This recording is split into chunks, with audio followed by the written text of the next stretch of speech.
Hello, my name is Andy and I am the Village Idiot. I'm armed with a car and a GoPro and an unhealthy amount of time on my hands. I'm using that time to attempt to visit every civil parish in England. You're watching the Broxtowe series, 10 parishes with an industrial past running along the western fringe of Nottinghamshire. Where are we today, viewers? Welcome back to the borough of Broxtowe in Nottinghamshire, people, and behind me you can see a big bridge. That bridge is carrying one of our favourite motorways, which we won't see very often in Broxtowe, to be honest with you, despite the fact that it actually runs through virtually all of it. That's the M1 just there, and here it's crossing the main road, a busy main road, a noisy main road, through this parish. Now, I'm not sure how to pronounce this because we're in Nottinghamshire, but I think it's pronounced Nuthall.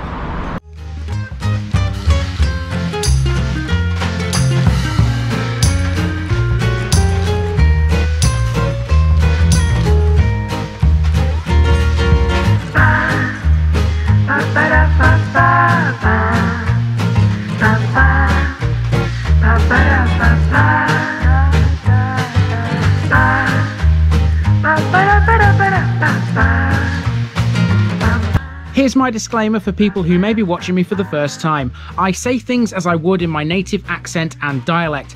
As a result, I may not pronounce things in the same way as the locals do. Remember, I'm a visitor. It's impossible to know everything.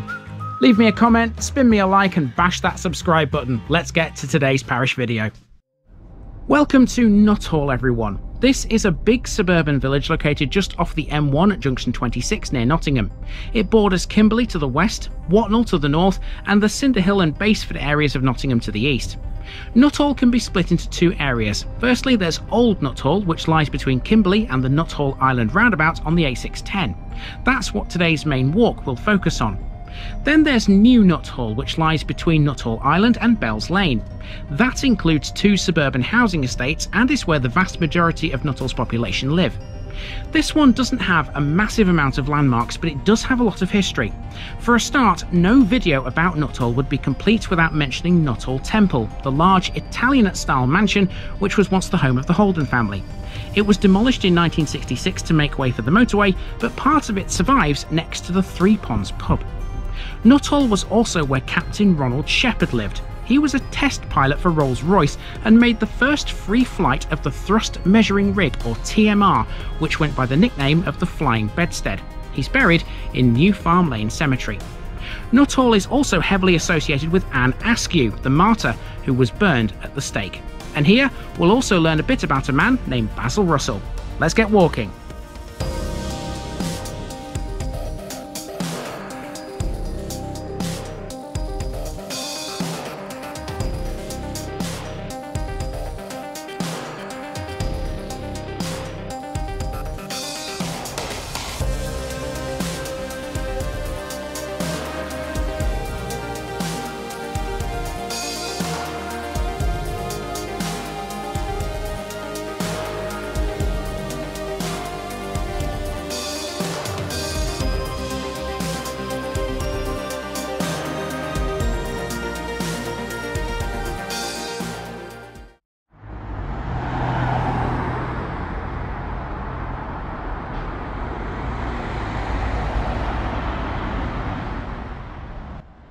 We begin our journey on Nottingham Road and straight away we have a link to an important piece of Nuthall history. This pillar was part of the now demolished Nuthall Temple, the stately home of the Holden family. It was built in 1757. It was one of only 5 UK houses said to have been inspired by Palladio's Villa Capra in Vicenza. There's more on this later. Next door is a pub called the Three Ponds. Historically, there were 3 ponds close by, but only one of them survives today. They were created as a result of local quarrying. Beyond the pub is Kimberley Road, where you'll find a hair studio called Zen. Opposite all of this is Nuthall's church, dedicated to St Patrick. This was built in the 13th century and then heavily restored in 1838. It was re-roofed in 1858 and then again in 1884 when James Fowler of Louth carried out other restoration work. That included the addition of a vestry and an organ chamber. Among its features are interesting carvings of a lion and a dragon. And now for what was to be a long slog. For the next 10 minutes, I route marched my way up the long, straight Kimberley Road. Now, there is a school of thought that says that Nuthall is just basically an eastern extension of Kimberley. I think that's false, because to be honest with you, I think Nuthall's got its own little quirky features and stories to tell, and some of those hopefully we'll catch during this episode. We're going to carry on towards Kimberley though now, as we make for a housing estate.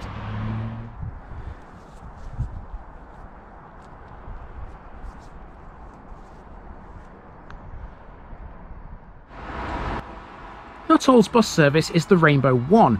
As well as Nottingham, this can get you to places as far away as Alfreton and Ripley. Or you could just use it to get to Kimberley, of course. Its route passes right through the town centre using this very road. A right turn takes us onto the Larkfields estate. Here's a parish notice board, and we all know what that means. Mark it off, folks. The housing estate we're about to walk through covers 26 acres, and it was built on the site of Villa Farm in the late 1940s and early 1950s. Coronation Road was one of the streets to be built at that time.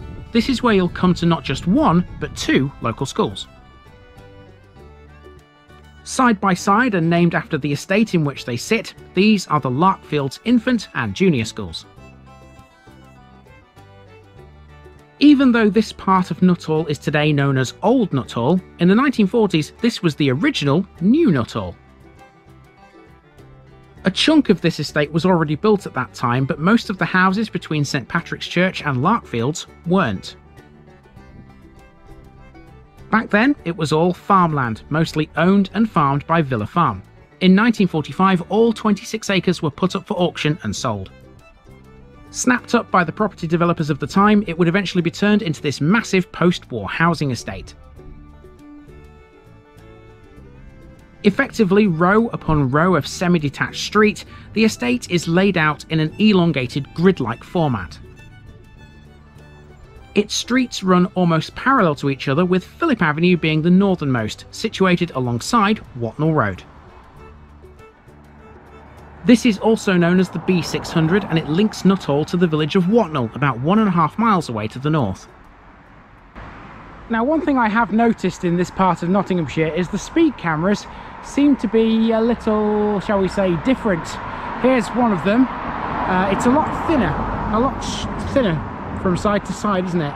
And a lot shorter as well than your average speed camera. And I think this is one of the ones that captures you as you're driving towards it as opposed to driving away from it. So yeah, they're a bit different around here, so if you are driving, this is what you need to look out for. Okay, our next job is to go towards the old railway line, which we walked down in the Kimberley episode last week. We're going to walk down it a little bit here too and see what it's like in Nuthall. Nothing ever goes smoothly, does it? That was the plan, but as you can see, the footway is closed, so I can't access the old railway line. It's just there though. It runs behind these roadworks here and then heads off towards a cemetery. There is another way to get to said cemetery though, so will you do that instead of this?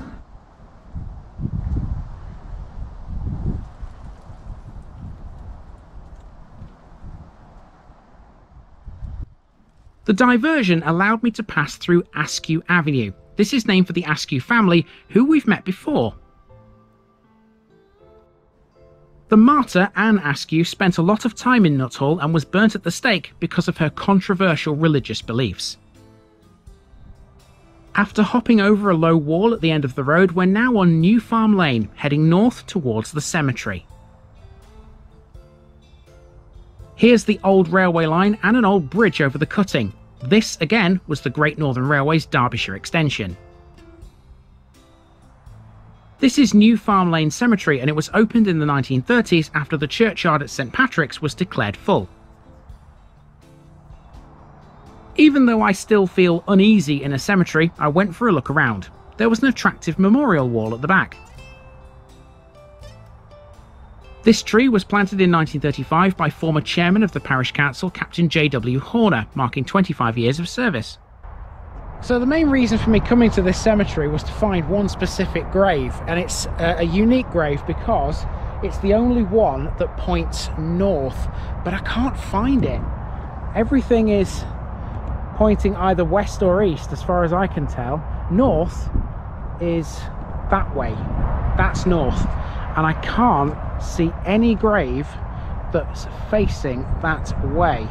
The reason it points north is because it belongs to a person whose name escapes me, but I'll probably put it in a caption just here because I can't remember his name. He was something to do with an airfield, which is that way. It's north from here, and it faces towards the airfield, basically because it's a mark of respect, I suppose. But where his grave is, I genuinely can't find it. I don't know where it is. Obviously there's more than a few graves in here, so you know, I could look at every single one. I don't have time to do that, but yeah, I can't see his grave anywhere. So I'm afraid that's a bit of a fail. This whole episode feels like a bit of a fail, if I'm being totally honest. We've had so many setbacks in this one. Hopefully the last section of this walk won't be anything like as troublesome. It's really from here a case of going to a big playing field, a recreation ground, and then working our way back to the car, and then everything else from that point I'll be able to do in the car. I won't need to walk around anymore because there's a few more housing estates and things to show you, but I'm not about to walk around them after walking around Nuthall and Kimberley and Orsworth and Cossall all in one morning.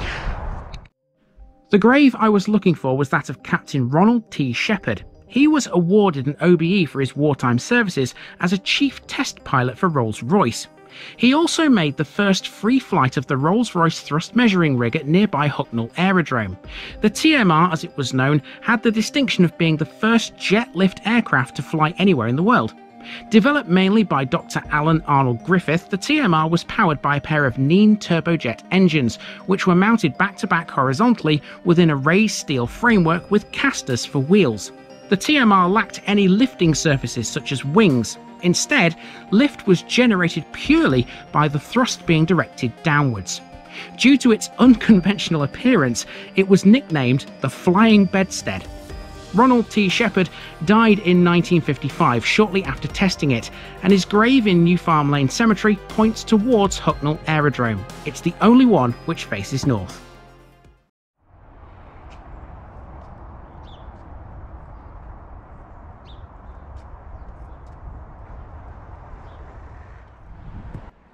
After walking back down New Farm Lane, we return to Watnall Road, where a pedestrian crossing takes us to the playing field.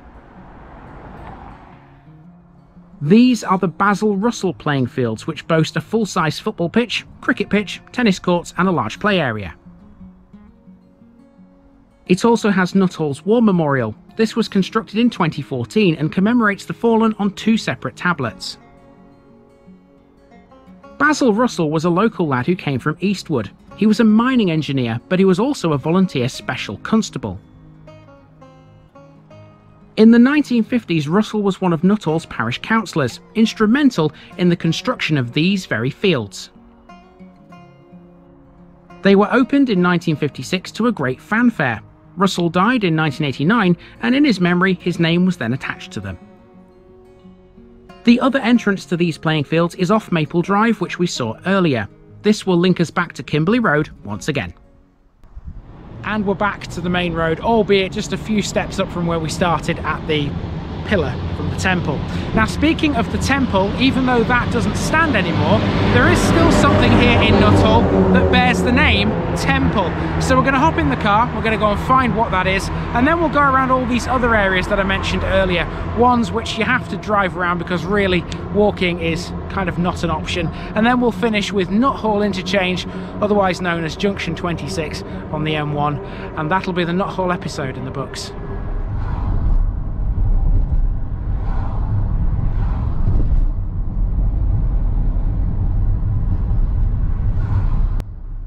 Nuthall Temple may no longer stand, but its historical importance is still very much remembered here. Just after you drive under the M1, you'll find this area on the right hand side. This contains 2 buildings. This one is the Temple Centre, which bills itself as Nuttall's community hub. It's a multi-roomed venue which can be hired out for all kinds of events, and has a sports field at the rear for the more active community members to enjoy. Within the same complex is Nuthall's Methodist Church. This was built in 2002 to replace an older chapel elsewhere in the village. Once over the A610 roundabout, you're then into the much newer parts of Nuthall. This can be split into two distinct estates, which are joined together by a series of footpaths. Collectively, they're known as New Nuthall. The first of these areas is a large detached housing estate that was built in the 1960s and 1970s. This is known as the Cedarlands or Horsendale Estate. This estate has, amongst all the housing, a row of shops on Horsendale Avenue and a primary school too. The whole estate is within easy walking distance from Phoenix Park tram stop, one of the two northern termini of the NET, the Nottingham Express Transit Light Rail System, which is Nottingham's tram network. The other is Hucknall. Phoenix Park serves as one of the several park and ride stops on the NET network, with more than 600 car parking spaces located next to the stop. No wonder then, this is a popular place to live. New Nuthall's second area is even newer still. This is the Mornington or Assarts Farm Estate, which features Mornington Primary School, a doctor's surgery and a shopping complex, as well as a pub and an Indian restaurant. These facilities make this a largely self-contained area. The pub is a branch of Hickory Smokehouse and is just out of shot on our left here as we head directly for the Assarts Farm Medical Centre. The shops and the school are just beyond this to the right. The housing on this estate was constructed in the late 1980s and early 1990s. It's an exclusive development which borders both Strelley and the Hempshill Vale estate and occupies the former site of Assarts Farm. New Nuthall also borders Broxtowe Country Park and Woodhouse Way. Now we're on that road heading back north, and between the two estates there's a petrol station and another local shop. And lastly, as I made for home, here's a drive around Nuthall Interchange, which is junction 26 of the M1. This sits on the site of Nuthall Temple. After the house was purposely burned down in the 1930s, it remained a ruined shell until 1966, when it was pulled down to make way for the extension of the M1. The site of the former house is now under one of the slip roads at junction 26, within the remnants of its parkland landscape. And that's been Nuthall, everyone. Time for me to hop over the remains of the temple and head up the M1. I don't know when I'll be back to Broxtowe yet, but I've loved my time here so far. Hopefully you have too, and I'll see you in the next one.